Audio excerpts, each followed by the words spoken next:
Penjualan melalui e-commerce atau live online berdampak pada sepinya transaksi di Pasar Kapasan Surabaya, membuat omset para pedagang yang menjual tekstil pun terjun bebas. Omset pedagang jatuh hingga 80%. Dulu, pedagang bisa sampai 50 juta rupiah sehari, namun sekarang cuma 1 juta sehari sangat kesulitan.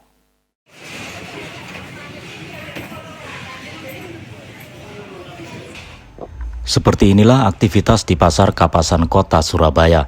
Terlihat sepi dibanding sebelum adanya penjualan secara siaran langsung di media sosial TikTok.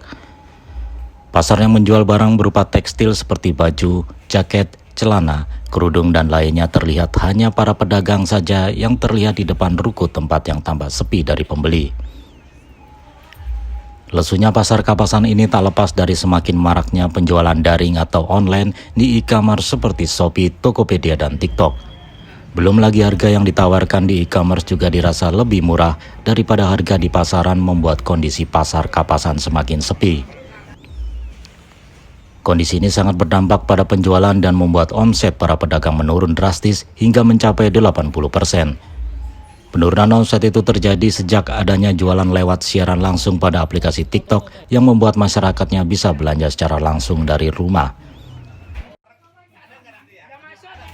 Seperti yang diungkapkan Purwati Isroyah, salah satu pedagang kerudung di Pasar Kapasan ini menyebut omsetnya yang dulu sehari bisa sampai 50 juta, sekarang hanya 1-5 juta sehari. Sangat mas, sangat terdampak kita. Apa yang terdampak itu, Bu?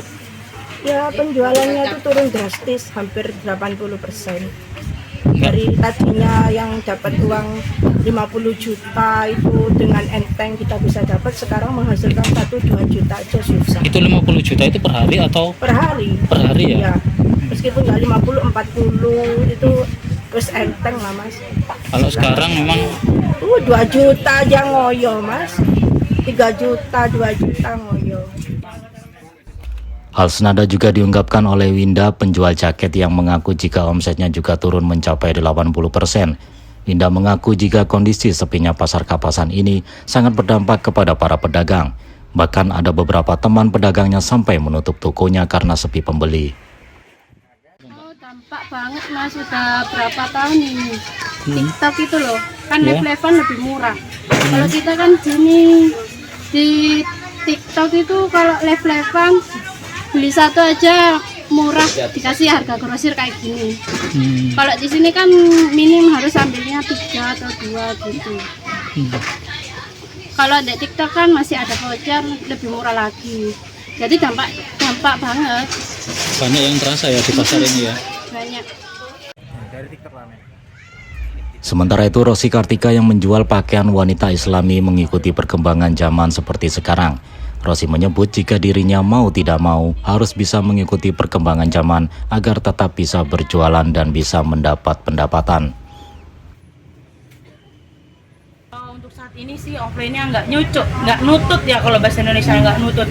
Jadi mau nggak mau kita ngikutin, kayak sekarang yang lagi penjualan lewat e-commerce itu kita ngikutin, kayak TikTok, Shopee kita udah mulai turun juga ikut. Ya mau nggak mau mas, karena gimana lagi offline-nya udah nggak jalan gitulah ibarat kata seperti itu. Mbak, perbandingan antara offline sama online seperti e-commerce seperti ini, pendapatan seperti apa Mbak? Karena saya pemula ya mas ya, untuk saat ini TikToknya dibilang pendapatan sih kita masih bener-bener belajar juga sih ini ya kan. Jadi belum kelihatan perbandingan, belum ada pembeli banyak juga, masih belum mas. Tapi ada pembeli ya dibanding sudah ada, offline cuman gitu? Dibanding offline hampir sama aja sih mas. Offline juga sepi, tapi karena kita pemula jadi juga sama, masih sepi gitu loh. Belum kayak yang orang-orang udah rame seperti itu, belum. Nah kan sementara ini yang sudah rame kan artis-artis juga. Kita kan dari kalangan pasar, ini kan pasar grosir kan mas ya, beda, bukan artis juga mas gitu. Pada Senin 25 September 2023, pemerintah resmi melarang layanan TikTok Shop. Pelarangan tersebut agar sosial commerce hanya boleh memfasilitasi promosi barang atau jasa, tidak boleh melakukan transaksi langsung. Pembayaran langsung juga tidak diperbolehkan. Media sosial hanya berfungsi sebagai platform digital untuk mempromosikan produk atau layanan. Selain itu, pemerintah akan melarang media sosial berperan ganda sebagai niaga L atau e-commerce seperti TikTok Shop. Langkah ini diambil untuk mencegah penyalahgunaan data pribadi masyarakat. Hal ini bertujuan agar algoritma media sosial tidak digunakan untuk kepentingan bisnis yang tidak sah dengan memanipulasi data pribadi. Stadi Setia, Surabaya TV.